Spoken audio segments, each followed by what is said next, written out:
नमस्कार, मैं हूं आपके साथ तनु शर्मा। आप देख रहे हैं नर्मदा की पुकार। आइए नजर डालते हैं आज की बड़ी खबरों की ओर।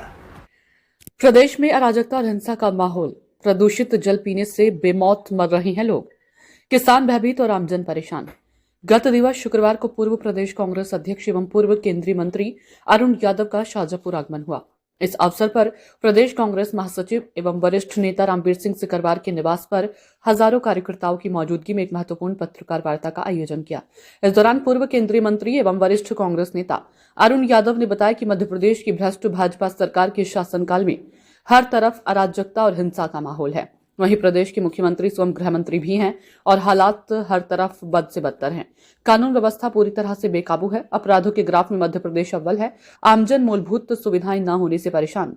पेयजल की हालात इतनी खराब है कि इंदौर में दूषित पानी पीने से अब तक 31 व्यक्ति अपनी जान गंवा चुके हैं। ये केवल सरकारी आंकड़ा है।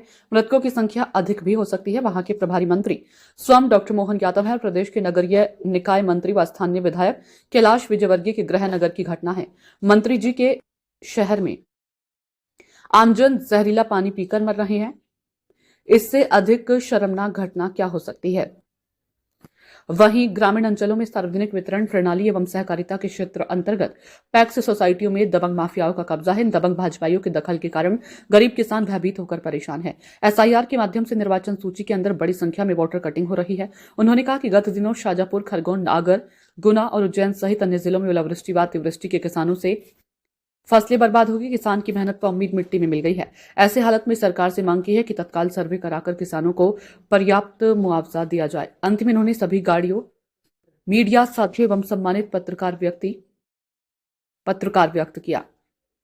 शाजापुर से हमारे विशेष संवाददाता नरेंद्र रिंवा की रिपोर्ट।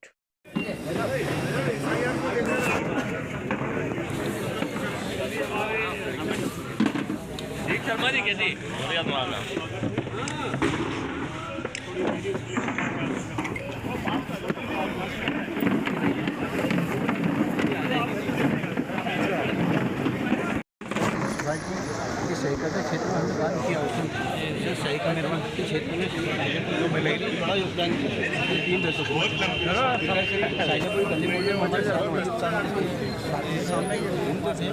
आप कहना चाहेंगे कि सही के क्षेत्र में जो पिछड़ापन दिख रहा है, जितने भी शाखा प्रबंधक थे सोसाइटी के, वो सब बीजेपी ज्वाइन कर चुके हैं। इसके पीछे वजह क्या हो सकती है? देखिए, चुनाव बकाया रसीद कालातीत की जो इन लोगों ने दुरुपयोग करा, इसी वजह सोसाइटी में चुनाव नहीं हो रहा है। देखिए, सरकारी चुनाव तो बिल्कुल इस साल से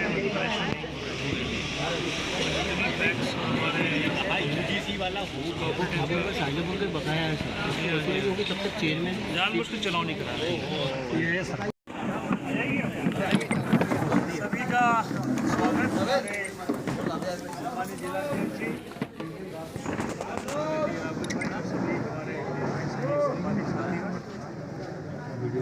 आज प्रवास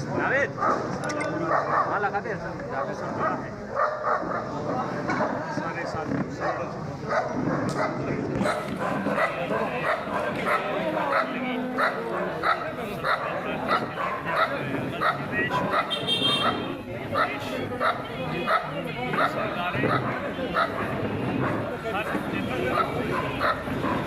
मध्य प्रदेश आज देश का भ्रष्टाचार का सबसे बड़ा घटक है। यहाँ आप कई प्रकार के माफिया यहाँ पर माफिया है, शिक्षा माफिया है।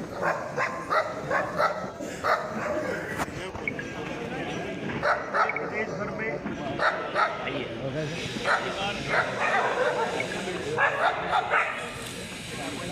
माफिया भी है।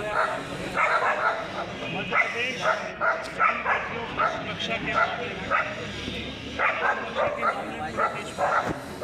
मामले में आप निकालेंगे, सबसे ज्यादा किसी को भेज दो। दुराचार, अत्याचार बेटी के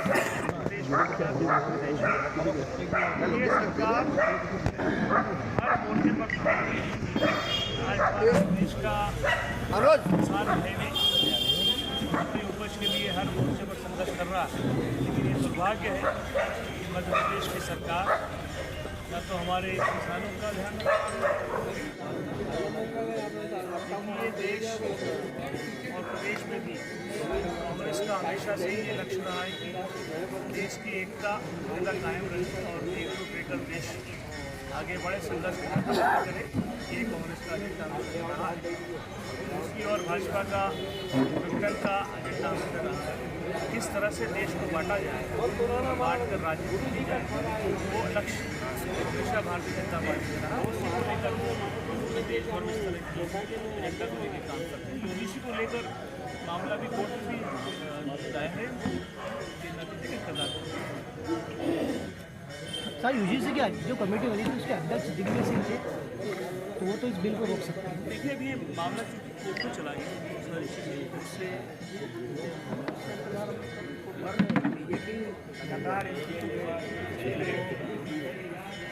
कांग्रेस के ऊपर डाला जना दिग्विजय सिंह जी इसके चेयरमैन। दिग्विजय सिंह जी चेयरमैन के नाते उसने अपने सुझाव दिए। अब सुझाव मान्य किए, अब सारा मसला कोर्ट का निर्णय के इंतजाम। आप ठीक मानते हैं? देखिए अब इंतज़ार, आज कोर्ट का आदेश बताएंगे। दो चीज़ें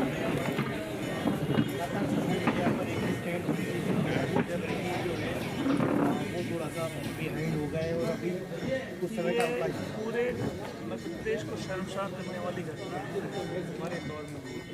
आप बताइए कि अभी आपने सुना है कि पानी पीने से आदमी मौत हो जाए और आज आंकड़ा 30 से ऊपर पहुंच चुका है।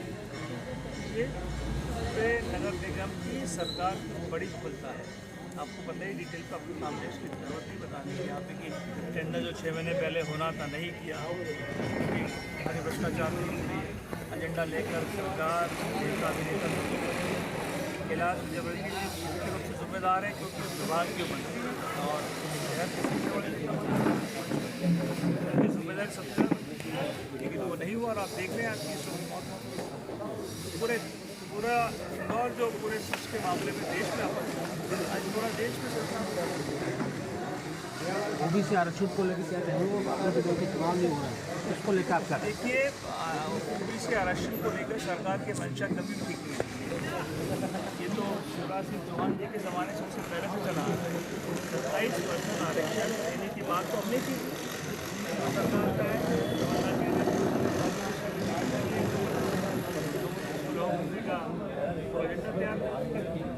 अब उसके बाद जब मोहन जी आए तो हमें कॉमन मीटिंग हमारी घर पर हुई। सबने तय किया कि 27 का आरक्षण देने का जिम्मेदारी सरकार की। अब बार बार चूँकि सारा दलील कोर्ट में है तो सरकार के लोग जाते नहीं। आप आज भास्कर में पढ़ा होगा आपने, आज स्टेटमेंट आया, पूरा जानकारी आई। सरकार के लोग जब कोर्ट में पैरवी होनी चाहिए जब पहुँचते नहीं, जिससे स्पष्ट होता है कि सारी योजना को लिंगर ऑन करके किस तरह से समय पास किया जाए। आरक्षण मुद्दा है मध्य प्रदेश का, जिसको लेकर कांग्रेस पार्टी सदैव संघर्ष करती है। कमलनाथ जी ने इसको लागू कराया, उसको इम्प्लीमेंट भी नहीं कर पाए। कॉपी का तो आप सब जानते हैं क्या स्थिति यहाँ पर देश में हमारे पूरे 30 साल हो गए। अच्छा सवाल किया आपने। ये हमारा बहुत ही कोर सब्जेक्ट हुआ करता था सर, पार्टी का सर लेकिन ना कॉपी के चुनाव हो रहे हैं, न मंडी के चुनाव हो रहे हैं और न ही अन्य संस्थाओं के जो कॉपी संस्थाएं होती हैं उसके चुनाव इसको 20 साल हो गए। 20 साल से चुनाव नहीं हुआ। हाँ, चुनाव नहीं करा गया। सर एक निवेदन ये था, सहकारिता क्षेत्र में जितनी भी पैक्स सोसाइटियाँ हैं इसमें जितने बकाए जा रहे हैं वो अधिकांशतः बीजेपी के पदाधिकारी हैं। अब इसमें न तो प्रेस के चुनाव हो रहे हैं, न कॉम्प्लीमेंट के चुनाव हो रहे हैं। ये पहली बार सुन रहे हैं, पिछले 15-20 साल हो गए। मालूम है सब हारेंगे क्योंकि मूल कांग्रेस का तो मूल कैडर ही कॉर्पोरेट चुनाव। सहकारिता के चुनाव में इतना विलम्ब होने की वजह यही है कि बकायेदार उन्हीं के लोग हैं। देखिए विलम्ब जानबूझ के पता है कि देखिए मूल ढांचा कॉम्युनिटी का हमारे पास था, मतलब कांग्रेस के पास उससे हमारे बहुत सारे कार्यकर्ता जुड़े हुए हैं। अब इलेक्शन हुआ तो पता है कि नतीजे हमारे पास आएंगे, चुनाव नहीं करा। कांग्रेस की